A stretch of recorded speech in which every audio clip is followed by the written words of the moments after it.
We also had a chance to speak to Professor Stephen Jones, who is a doctor of physics, concerning new bombshell evidence that conclusively proves that thermite was used to cut the main pillars in the World Trade Center towers. There is this molten metal, molten material flowing out of the South Tower just before its collapse. There's a large quantity of yellow hot metal. And then I read about these pools of molten metal underneath both towers and Building 7 after their collapses. Now that fits like a glove with the thermite reaction, which produces molten iron. You also see in these videos of this molten metal coming up, you see this white ash, this dust that comes off. Now that combination, yellow hot molten metal, white ash floating away, that's his signature characteristic for thermite.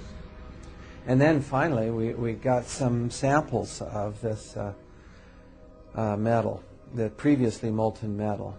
Using advanced techniques like proton-induced X-ray emission and an electron microprobe, we found out what's in these samples.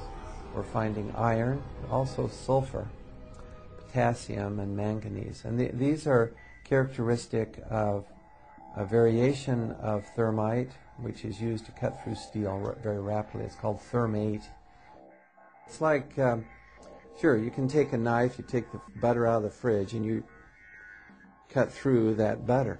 Now, adding sulfur to thermite and also potassium permanganate, these chemicals, it's like heating up your knife to a very high temperature. Now it slices right through the butter. Even if the butter is cold, slices right through. Same way here, by adding sulfur and potassium permanganate to thermite, it'll now slice through structural steel very rapidly.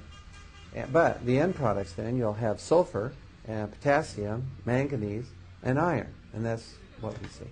Thermite had to be planted in the buildings, which of course implies directly an inside job. Someone had to have access into the building.